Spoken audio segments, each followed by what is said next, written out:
नमस्कार, मी अक्षय पुन्हा एकदा तुम्हा सर्वांचं एडीएन बातमीपत्रात मनपूर्वक स्वागत करतोय। आज दिवसभरात घडलेल्या संपूर्ण घटनांचा आढावा आपल्याला घ्यायचाच आहे, परंतु त्या अगोदर नजर टाकूया आज दिवसभरात घडलेल्या काही महत्त्वाच्या आणि ठळक घडामोडींवरती। पंतप्रधानांचं महाराष्ट्रापेक्षा बिहारवरती अधिक प्रेम, फडणवीसांनीच सांगितली आतली गोष्ट, ठाकरेंचा आरोप। तर स्मार्ट मीटर व वीज दर वाढी विरोधात भाकपाचं सातत्य कायम, सुटीच्या दिवशीही तीव्र निदर्शने संपन्न, निवेदन गुरुवारी देणार। आता बघूया सविस्तर बातम्या। केंद्राचं पथक शेतकऱ्यांच्या बांधावरती पोहोचलं असून शिवसेना पक्षप्रमुख उद्धव ठाकरे आज बुधवारपासून मराठवाडा दौऱ्यावरती आले आहेत। दगाबाजरे संवाद दौऱ्याच्या माध्यमातून शेतकऱ्यांशी संवाद साधणार आहेत। 5 ते 8 नोव्हेंबर असे 4 दिवस ते मराठवाड्यातील शेतकऱ्यांशी थेट गावातील पारावरती व बांधावरती जाऊन राज्य सरकारच्या धोरणांचं विच्छेदन करणार आहेत। आणि मी तुमच्याशीच बोललो, शेतकऱ्यांशीच बोललो, आणि शेतकऱ्याची जी मागणी होती आज परत तुमच्यासमोर बोलते ती योग्य आहे का अयोग्य मला सांगायचं। एक तर हेक्टरी 50,000 रुपये हे शेतकऱ्याला मिळाले पाहिजे की शेतकऱ्यांची मागणी जी मी लावून धरलेली, बरोबर आहे का चूक आहे? आणि जे थकीत कर्ज आहे, कर्ज फेडणार कसं तुम्ही आता? कारण हातातला सगळं पीक तर गेलंच, खरीप गेला तर रब्बी सुद्धा कसा घेणार? कारण जमीनच खरडून गेलेली आहे। मग आपलं दयावान सरकार त्याचा अभ्यास चालू आहे। मी मुख्यमंत्री होतो, मी माझं काही मोठेपण नाही सांगायला आलो, मी माझं कर्तव्य केलं होतं। कारण मला असं वाटलं की कधी नाही ते एक संधी अनपेक्षितपणे मी मुख्यमंत्री झालो होतो। कोणी मागण्याची वाट नाही बघितली मी, ना कोणती समिती नेमली, कोण आलो होतं माझ्याकडे मागायला कर्जमुक्ती? कोणीच नव्हतं, पण मी माझं कर्तव्य म्हणून केलं। मग आता हे जे काय अभ्यास करतायत, माझं म्हणणं असं आहे की त्यावेळेला मी कर्जमुक्ती करून दाखवली होती ना, मिळाली होती की नव्हती तुम्हाला? सगळी माहिती तिकडे गोळा केलेली ना, मी काय घरी नाही घेऊन गेली होती माहिती। सगळ्या शेतकऱ्यांची सर्कल निहाय माहिती सरकार दरबारी जमा आहे। मी जी काही यंत्रणा लावली होती ती यंत्रणा सुद्धा सरकारी यंत्रणा होती। मी काय खैरे साहेब, अंबादास आणि आपल्या सगळ्या लोकांनी घेऊन नव्हतं पाठवले पैसे घेऊन, सरकारी यंत्रणा वापरली। ती सरकारी यंत्रणा सुद्धा सरकारकडे आहे। महात्मा फुले यांच्या नावाने आपण शेतकरी कर्जमुक्त योजना राबवली होती, तिची संपूर्ण माहिती सरकार दरबारी आहे। अभ्यास कसला करताय? परदेशी समिती नेमली, कोण परदेशी? म्हणजे आपले प्रवीण परदेशी माहिती आहे, पण मुद्दाम म्हटले परदेशी समिती येणार आणि माझ्या स्वदेशीची माहिती घेणार, कसला अभ्यास करणार? मग मधल्या काळामध्ये जरा शेतकरी एकवटला होता असं वाटलं होतं गेल्या आठवड्यात, मला वाटलं काहीतरी होईल, पण परत एकदा मुख्यमंत्र्यांनी कोपऱ्याला गोळ लावला। कधीची तारीख दिली आता? 30 जून। आज महिना काय सुरू झाला? पहिलं कर्ज फेडले, फेडण्याची ताकद आहे। जमीन खरडून गेले, त्याच्यामध्ये माती मिळाले। बरं, मला एक खरोखर सांगा, मी याच्यात परत सांगतो, राजकारण करायला आलो नाही। जे काही पॅकेज, जे अर्धवट आहे म्हणजे नाहीच आहे पॅकेज, ही थट्टा आहे। कारण आता येताना 2-3 दिवस ज्या बातम्या येतात, पीक विम्याचे पैसे किती लोकांना मिळाले हात वर करून सांगा। दर महिन्याच्या पहिल्या बुधवारी ठरल्याप्रमाणे आजच्या बुधवारी भारतीय कम्युनिस्ट पक्षाने महावितरण जुबली पार्क कार्यालयासमोर स्मार्ट मीटर व वीज दरवाढी विरोधात तीव्र निदर्शने केली आहे।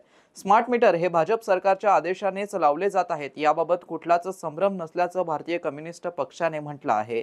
काही लोक मुद्दामहून स्मार्ट मीटर लावण्याची भाजप सरकारचा संबंध नाही असा संभ्रम निर्माण करत जात असल्याचा आरोप यावेळी करण्यात आलाय। त्यामुळे भोळ्या जनतेने स्वतःची फसवणूक करून न घेता स्मार्ट मीटर हे महाराष्ट्र व केंद्र सरकारच्या आदेशानेच लावलं जात आहे हे ध्यानात घ्यावं, असं आवाहन भारतीय कम्युनिस्ट पक्षातर्फे आज पुन्हा एकदा महावितरण कार्यालयासमोर निदर्शनं करून स्पष्ट करण्यात आलं। यावेळी भाकप राज्य काउन्सिल सदस्य व शहर secretary advocate Abhay Taksal, comrade Zafar फजूल रहमान, कॉम्रेड राजू हिवळारे, कॉम्रेड रफिक बक्ष, माधुकर गायकवाड, किरण पंडित, एजाज शेख, लालबावटा रिक्षा युनियनचे शेख अमजद शेख पाशू, शेख फेरोज, अतिश दांडगे, अभिजित बनसोडे, उमेश इंगळे, सय्यद मकसूद अली, शेख नूर, संतोष काळे, शेख वसीम, शेख सिकंदर, शेख इस्माईल यांच्यासह अनेक नागरिक उपस्थित होते. गेल्या 6 महिन्यापासून प्रत्येक महिन्याच्या पहिल्या बुधवारी भारतीय कम्युनिस्ट पक्षातर्फे महावितरणच्या जुबली पार्क कार्यालयासमोर आम्ही निदर्शनं करीत आहोत. ज्या लोकांना असं वाटत होतं की स्मार्ट मीटर हे बंधनकारक नाही, आम्हाला आता मुख्य अभियंत्यांनी हे पत्रच पाठवलं आहे आणि या 14 ऑक्टोबर 2025 रोजीच्या या मुख्य अभियंता महावितरणच्या पत्राप्रमाणे त्यांनी आता स्पष्ट केलेलं आहे की स्मार्ट मीटर लावणं बंधनकारक आहे. मग आता जनतेला माझा सवाल आहे की मुख्यमंत्री खरं बोलतायत का मुख्य अभियंता खरं बोलतायत? मुख्य अभियंता खरं बोलतायत, कारण मुख्यमंत्र्यांच्याच आदेशाने ते काम करतात. स्मार्ट मीटर लावणं हे सरकारने बंधनकारक केलेलं आहे. तुमच्याकडे येणारे वायरमन हे मनाने काम करत नाहीत, तुमच्याकडे येणारे ठेकेदार हे मनाने काम करत नाहीत, सरकारच्या आदेशानं काम करत आहेत आणि त्यामुळं स्मार्ट मीटरच्या विरोधात तुम्हाला जनआंदोलन केल्याशिवाय पर्याय नाही, रस्त्यावर आल्याशिवाय पर्याय नाही. आणि म्हणून प्रत्येक महिन्याच्या पहिल्या बुधवारी आपण महावितरणच्या छत्रपती संभाजीनगर कार्यालयासमोर सकाळी 10 वाजता अवश्य यावे. आता आमच्याकडं हे बिलं यायला लागलेली आहेत. ज्यांना 2000 रुपयाचं बिल येत होतं त्यांना 8000 रुपयाचं बिल यायला लागलेलं आहे. यांचं मीटर फॉल्टी आहे, स्मार्ट मीटर हे फॉल्टी आहे असं त्याच्यावर लिहिलेलं आहे आणि हे फॉल्टी मीटर असताना देखील त्यांना तसे बिल येऊ लागलेले आहेत. 45 हजाराचे, 50 हजाराचे दर महिन्याला बिल येऊ लागलेले आहेत. वाळूजला येऊ लागलेले आहेत, छत्रपती संभाजीनगर औरंगाबादमध्ये येऊ लागलेले आहेत. म्हणून सर्वांनी आता आंदोलन केल्याशिवाय पर्याय नाही. सरकारने आपली सगळी बाजूने कोंडी केलेली आहे, रस्त्यावर हे उतरावंच लागेल असं आवाहन मी भारतीय कम्युनिस्ट पक्षातर्फे सर्वांना करत आहे. रासायनिक खतांच्या दरामध्ये झालेल्या भाववाढी विरोधात तसेच अतिवृष्टीग्रस्त सर्व शेतकऱ्यांच्या खात्यावरती 1 रुपयाही अद्यापर्यंत जमा झाला नसल्याने खुलताबाद तालुक्यातील सामाजिक कार्यकर्ते सतीश लोखंडे यांच्या नेतृत्वात निवेदन देण्यात आलं. त्यांच्या मागण्यांबाबत एडियनसोबत बोलताना अधिक माहिती देण्यात आली आहे. नमस्कार, मी सतीश देवेंद्र लोखंडे. आज रोजी खुलताबाद तालुक्यातील शेतकऱ्यांसमवेत तहसील कार्यालय खुलताबाद येथे आम्ही सर्व शेतकरी बांधवांनी शासनाला निवेदन दिले की आपण आमची दिवाळी गोड करणार होतात, त्या दिवाळीचं काय झालं? आज 10 दिवस उलटून देखील आपण 1 रुपया देखील शेतकरी बांधवांच्या खात्यामध्ये टाकलेला नाही. त्याचप्रमाणे रासायनिक खतांचे भाववाढ करून एक प्रकारे आपण शेतकऱ्यांची थट्टा करत आहात, शेतकऱ्यांची पिळवणूक करत आहात. तसेच डमडम तलाव हा वेरूळ परिसरातील एक मोठा तलाव असून देखील त्या तलावाचे बॅकवॉटर असलेले पाणी हे वर्षानुवर्षे तेथील शेतकऱ्यांच्या शेतामध्ये साचते आणि परिणामी स्वतःची शेती असून देखील शेतकऱ्यांना 1 रुपयाचे देखील उत्पन्न तेथून मिळत नाही. तसेच मौजे सहजतपूर या ठिकाणी गट नंबर 22मध्ये जे संपूर्ण गट हा पोट खराब्यामध्ये गेलेला आहे आणि परिणामी शेतकऱ्यांना कुठल्याही प्रकारच्या शासकीय योजनेचा लाभ घेता येत नाही. त्यांना सिंचन विहिरीचा अर्ज करता येत नाही, त्यांना ठिबक सिंचनाचा अर्ज करता येत नाही, त्यांना साधा फळबाग लागवडीसाठी देखील अर्ज करता येत नाही. म्हणून आज रोजी सहजतपूर येथील शेतकऱ्यांच्या जमिनी वर्ग 2मधून 1मध्ये करण्यासाठी आम्ही निवेदन दिले. येत्या 8 दिवसामध्ये शासनाने आणि प्रशासनाने लवकरात लवकर दखल घेऊन अतिवृष्टीची मदत तातडीने शेतकऱ्यांच्या खात्यात द्यावी. नसता मी सतीश लोखंडे आणि तालुक्यातील तमाम शेतकरी बांधव हे रास्ता रोको करतील आणि शासनाविरोधात एल्गार पुकारतील. धन्यवाद. शीख धर्माचे संस्थापक गुरु नानक देवजी यांची 556वी जयंती बुधवारी रोजी उत्साहात धार्मिक कार्यक्रमांनी साजरी करण्यात आली आहे. शहरातील सर्व गुरुद्वारांमध्ये जाऊन भाविकांनी दर्शन घेतलं. यानिमित्त गुरुद्वारांवरती आकर्षक रोषणाई आणि फुलांनी सजावट करण्यात आली होती. शीख धर्मांचे संस्थापक गुरु नानक देवजी यांची 556वी जयंती निमित्ताने गुरु गोविंद सिंगपुरा येथील श्री गुरुसिंग सभा गुरुद्वारा येथे दिवसभर धार्मिक कार्यक्रम मोठ्या उत्साहात पार पडले. येथून सायंकाळी पारंपरिक पद्धतीने नगर कीर्तन मिरवणूक काढण्यात आली. पारंपरिक वेशभूषा, शक्ती प्रदर्शन, शस्त्र प्रदर्शन, आकर्षक रोषणाईचे झुंबर, चित्तथरारक शस्त्र कवायतींच्या सादरीकरणाने सर्वांचं लक्ष वेधलं. सकाळी श्री अखंड पाठ साहिब समाप्ती झाली. त्यानंतर मुख्य कार्यक्रमास सुरुवात झाली. यावेळी मंत्री अतुल सावे, मनपायुक्त जी श्रीकांत यांच्यासह अन्य मान्यवरांची प्रमुख उपस्थिती होती. यावेळी उपस्थित धर्मगुरूंनी गुरु नानकांच्या चरित्रावरती कीर्तन करून उपस्थितांना मार्गदर्शन केलं. तर शीख शीख बांधवांच्या वतीने गुरु गोविंदसिंगपुरा येथील गुरुद्वारामध्ये लंगरचं आयोजन करण्यात आलं होतं. औरंगाबाद गुरुद्वारा प्रबंधक कमिटीचे अध्यक्ष हरविंदर सिंग भिंद्रा, उपाध्यक्ष जसपाल सिंग भूपसिंग एवराय, कोषाध्यक्ष इंद्राजित सिंग सत्यल, सचिव कुलदीप सिंग निहर आदींच्या परिश्रमाने कार्यक्रम पार पडला. तर मनिंदर सिंग यांच्या हस्ते अरदास पूजा करण्यात आली. समर्पण, सामाजिक दायित्व, आपल्या प्रामाणिकपणासाठी ओळख असलेल्या शीख बांधवांकडून गेल्या 8 दिवसांपासून जयंतीची मोठ्या उत्साहात तयारी करण्यात येत होती.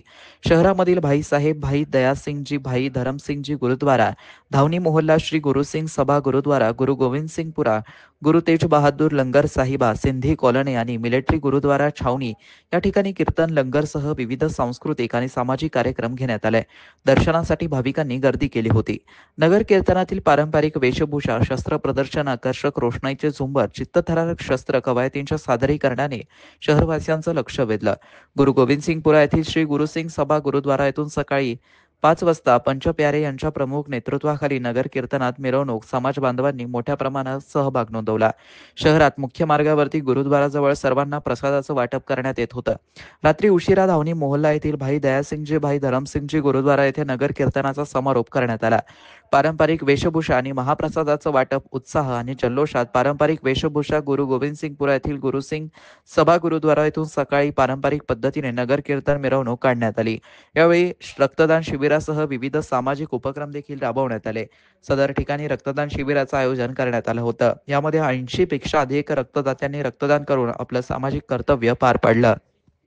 वाहेगुरु जी का खालसा, वाहेगुरु जी की फतेह। मैं कुलदीप सिंह नीर, सेक्रेटरी गुरुद्वारा गुरु सिंह सभा उस्मानपुरा औरंगाबाद। हम बड़े फ़ख्र के साथ कह रहे हैं कि औरंगाबाद की सारी सिख संगतें बड़े प्यार और सत्कार के साथ गुरु नानक देव जी महाराज का 656वां सालगिरह बहुत प्यार और सत्कार से मनाया है।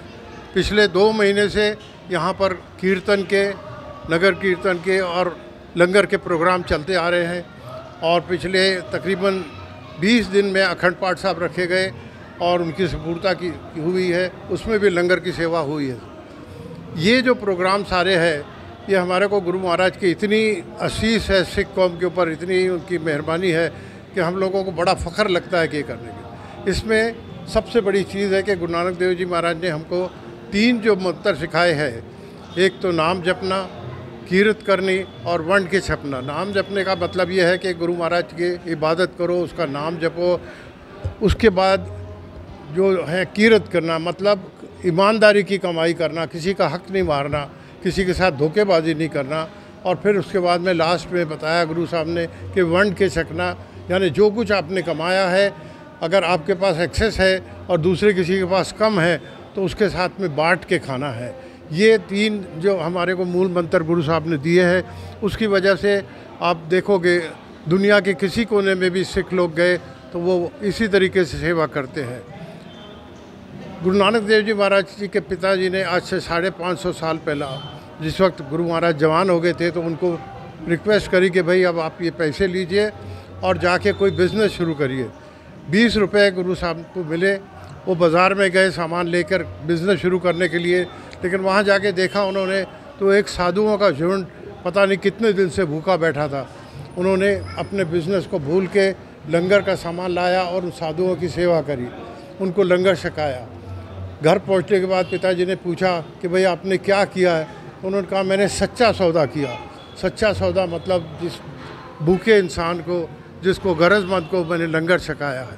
और वो 20 रुपये में इतनी बरकत पड़ी कि लंगर की प्रथा चालू हो गई और दुनिया के किसी भी कोने में आप जाइए, जहाँ भी सिख गए हैं उन्होंने अपने खूबसूरत गुरुद्वारे बनाए और वहाँ पर लंगर की प्रथा रखी है। बरकत थी कि उसके इंटरेस्ट पे पूरी दुनिया में जहाँ भी सिख बस रहे हैं उनके लंगर का इंतज़ाम हो जाता है, पैसे की कहीं भी कमी नहीं आती है। और सबसे बड़ी चीज़ है हम किसी को रोकते नहीं है कौन सी जात का है क्या है।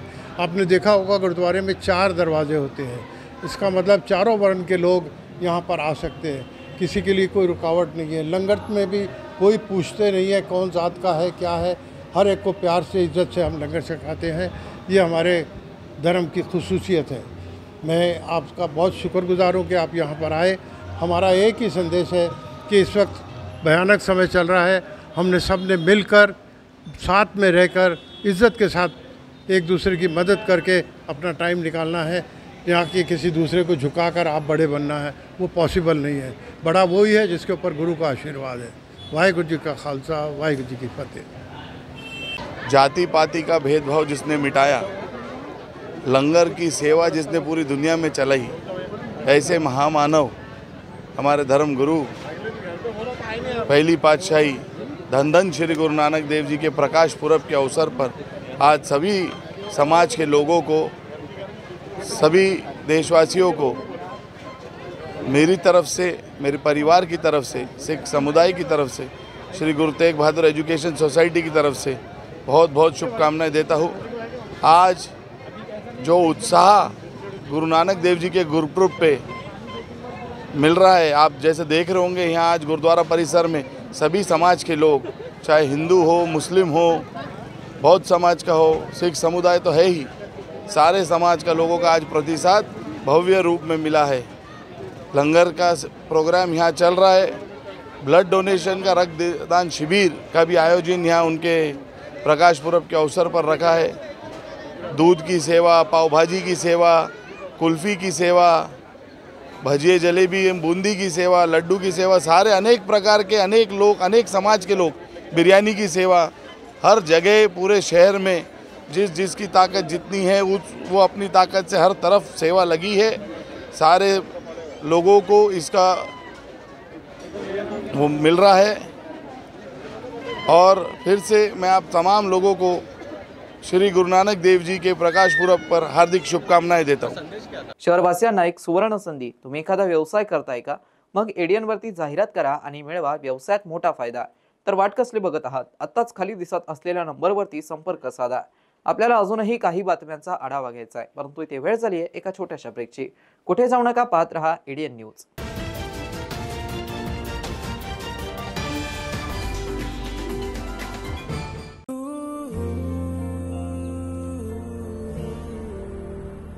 हाय, इथे शिफ्ट होतेस? हो, कोणतं कॉलेज? SPPU. अरे मी पण। मग कधी ड्रॉप हवा असेल तर मम्मी आणि तुझी प्रोफेसर सुद्धा। प्रोफेसर?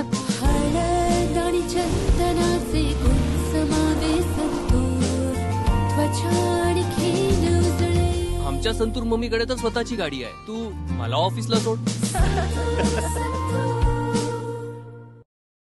बाळा, ती चंदन लेपाने बनलेली संतूर अगरबत्ती लाव बरं। तुमच्या भक्ती इतकी शुद्ध असेल चंदन लेपाने बनलेली संतूर अगरबत्ती। नमस्कार, मी अफसर सिद्दीकी, रिटायर्ड एक्झिक्युटिव्ह इंजिनियर। मागील 2 वर्ष आधी सदर कमल तलाव एक फक्त डम्पिंग साईट होती। तिथे CND वेस्ट दडपलेला होता, सगळे एन्क्रोचमेंट्स होते आणि सगळे ड्रेनेजचे सीवेज के आउटलेट कनेक्शन्स आसपासच्या लोकांचे होते। माझं नाव गौरी मिराशी आहे। मी छत्रपती संभाजीनगरमध्ये इको सत्व एन्व्हायरमेंटल सोल्युशन्स बरोबर काम करते। सो आम्ही खाम नदीचा जेव्हा प्रकल्प हाती घेतला होता तेव्हा national institute of urban affairs NIUA कडनं लोक आले होते आणि आपलं शहर ते पहिलं शहर बनलं होतं ज्यांनी एक urban river management plan URMP non Ganga पहिलं शहर आपलं शहर बनलं होतं। कमल तलाव बेसिकली हे खाम नदीच्या वॉटरशेड मधला एक तलाव आहे।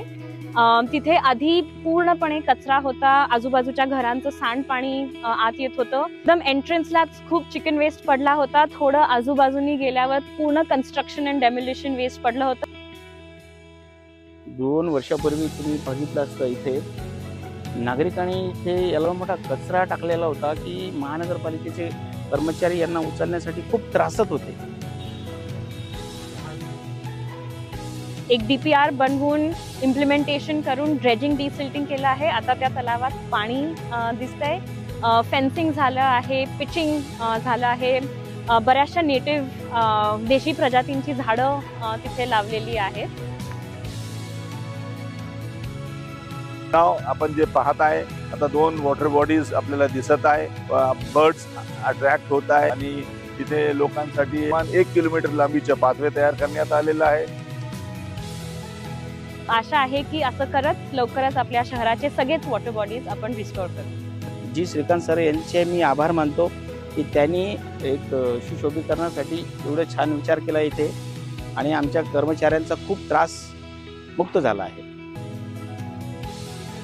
खूप आनंद होतो की आज तो प्रोजेक्ट कमिशनर सरांच्या लीडरशिप खाली पूर्ण झाला आहे.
Ma'am your pre approved loan. अच्छा, लॉटरी इस लिंक पर क्लिक करते ही तुरंत पैसे मिल जाएंगे. बिल्कुल मैम. अरे वाह, मेरा पैसा डबल हो जाएगा. जी बिल्कुल मैम.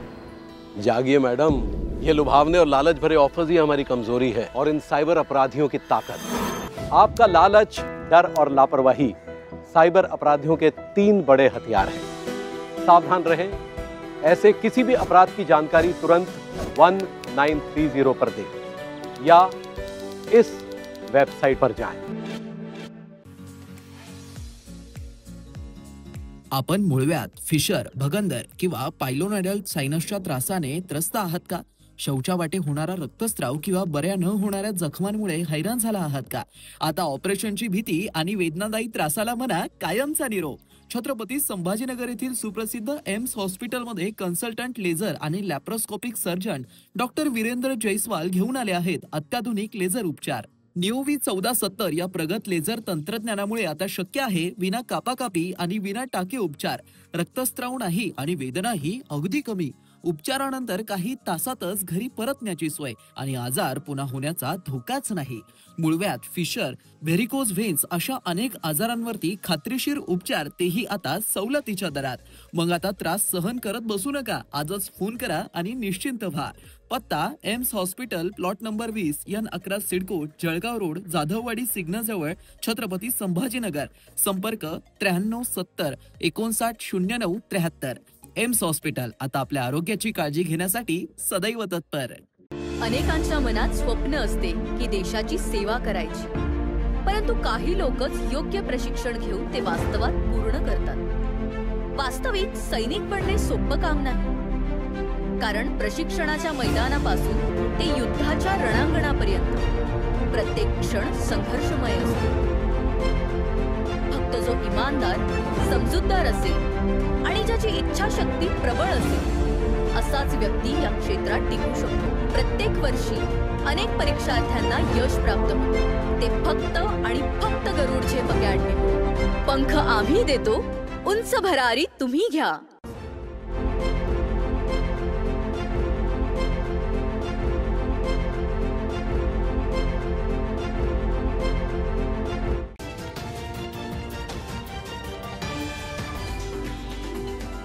ब्रेकनंतर पुन्हा एकदा स्वागत. आपण बघत आहात एडीएन बातमीपत्र. अतिवृष्टी आणि पूरस्थितीमुळे बीड जिल्ह्यात झालेल्या मोठ्या नुकसानीची पाहणी केंद्रीय पथकाने आज 5 नोव्हेंबर रोजी केली आहे. पथकात SVIP शर्मा, विशाल पांडे यांचा समावेश होता. पथकाने विविध गावांमधील नुकसानीची पाहणी करत शेतकऱ्यांशी संवाद साधला आणि नुकसानीचा अंदाजा घेतला. पथकाच्या दौऱ्यात नोंदवलेल्या नुकसानीच्या प्रकारानुसार अनेक ठिकाणी शेतीचं आणि मालमत्तेचं मोठं नुकसान झालंय. दौऱ्याची सुरुवात बीड तालुक्यातील लिंबारोई येथून झाली, जिथे शेती, पीक आणि जमीन खरडून जाणं तसेच विहिरी गाळाने भरणं अशा स्वरूपाचं नुकसान आढळलं. शिरूर कासार तालुक्यातील येलवाडी येथे पूल आणि रस्ता वाहून गेल्यामुळे दळणवळणाचं मोठं नुकसान झालं आहे. कोरेगाव, घाटपिंपरी, देवळाली येथे देखील जमीन खरडून जाणं आणि शेती पिकाचं मोठं नुकसान झाल्याची नोंद घेण्यात आली आहे. घाटपिंपरी येथे जमीन खरडून जाण्याचे तर देवळाली येथे फळबाग नुकसानीचे मोठे प्रमाणात नुकसान असल्याचं पथकाच्या निदर्शनास आलंय.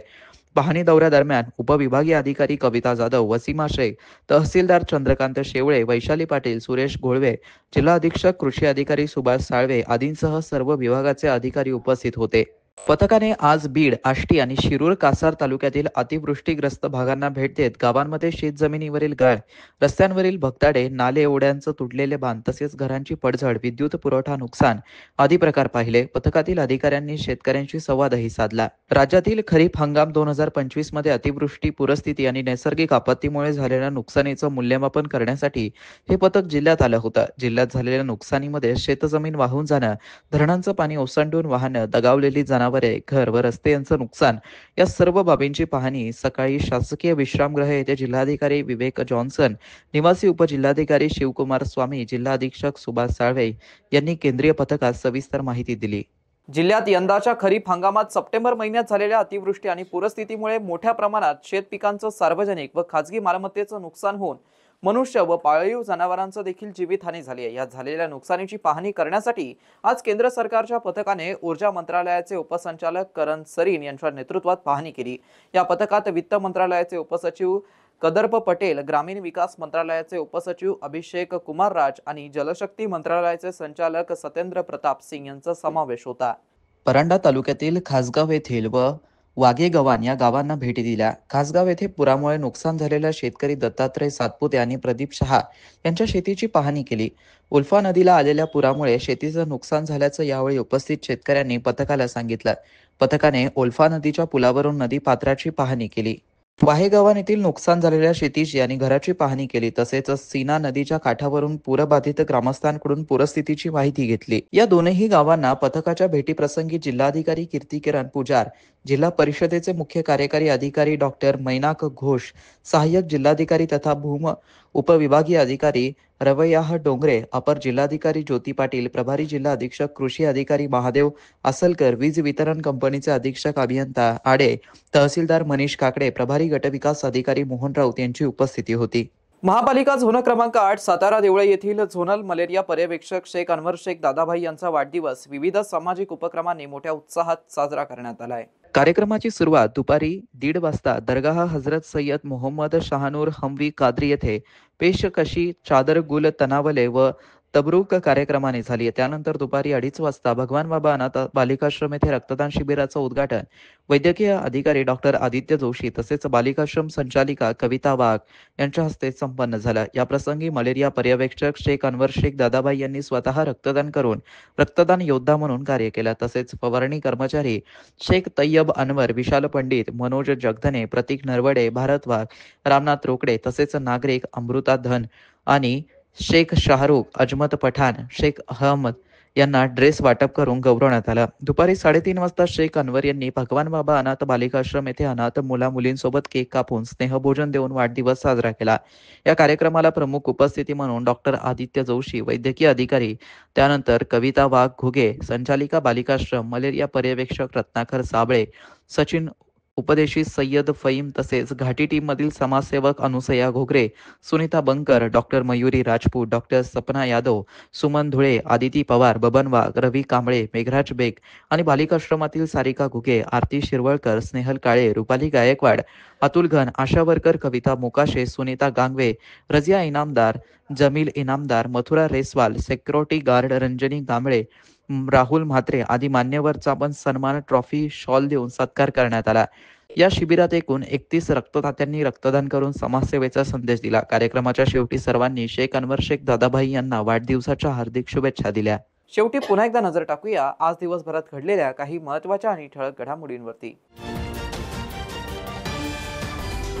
पंतप्रधानांचं महाराष्ट्रापेक्षा बिहारवरती अधिक प्रेम, फडणवीसांनीच सांगितली आतली गोष्ट, ठाकरेंचा आरोप. तर स्मार्ट मीटर व वीज दर वाढी विरोधात भाजपाचं सातत्य कायम, सुटीच्या दिवशीही तीव्र निदर्शने संपन्न, निवेदन गुरुवारी देणार. आणि याबरोबरच हे बातमीपत्र इथे संपलं. पुन्हा भेटूया पुढील बातमीपत्रात. तोपर्यंत पाहत राहा आपल्या हक्काचं बातमीपत्र ADN न्यूज.